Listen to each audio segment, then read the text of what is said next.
What's up, guys? Moonrose from Beast Coast OPTCG here with a Kaido deck profile from our good friend Thomas Henry. Hey Thomas, tell us what you got here. Hey, what's up? My name is Thomas. This is a Kaido deck list that I went to locals with. In the 3 tournaments that I played, I went a total of 10-2, getting first, second, and second, respectively.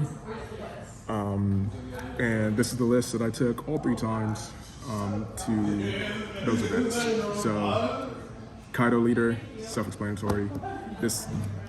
The ability is insane. But let's just go to the deck profile. Nice. I play 3 10 drops.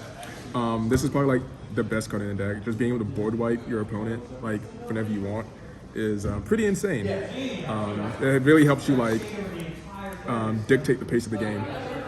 And then I only played 2 of the 9 drop Kaido. This one isn't as good as the 10 drop. It only comes up in certain matchups, but it's still pretty good. The rush is really what it's there for. It helps close out games after you play the 10 drop and get back up to 10. But it being able to KO 6 cards or less is also really good. Dope.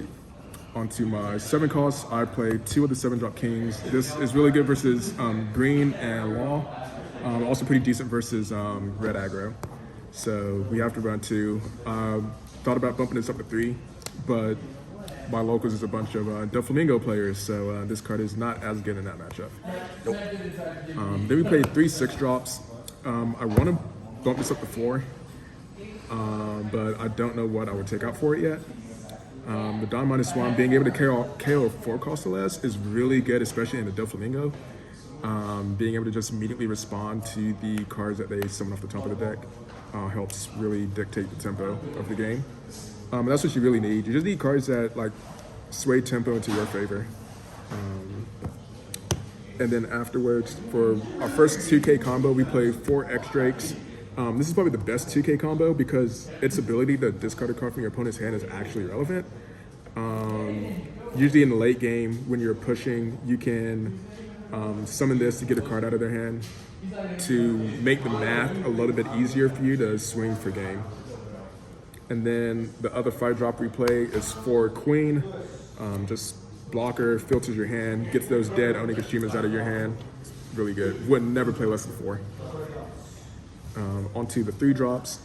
We play 4 Sasaki's for another 2K combo, 3 Jacks, and 3 Who's. These 7 cards here also double as additional ramp. Of course, the Jack is better than the Sasaki because the Sasaki you have to attach a Dawn, discard a card, and then Thanks, man. and then this one right here, you get like immediate value out of it. While this one you have to wait a turn to get the value out of this. So like if you're playing against red and you have to play this, they can like jet pistol it. If you play against blue, they can bounce back to your hand. So having the Jack to get the immediate ramp is really nice. And then Who's is really good. Being able to play out of security and just KO a 3 cost or less, especially versus the red matchup, can help win you games. And then for blockers, we play 4 Kurozumi and 4 Black Maria. Just 2 drop blockers. You need blockers in the early game to help you survive to late. You also need it just in case you don't open up Oni to help you like not immediately die. So yeah.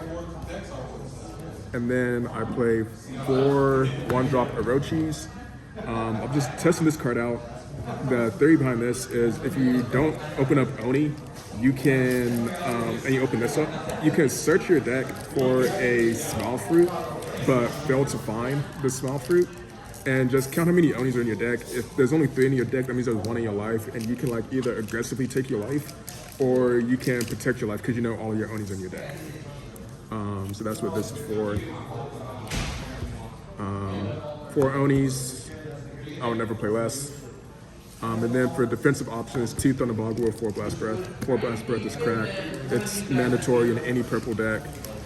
2 Bogwood, because in the late game, after you use a couple of Kaidos, this can help you ramp back up.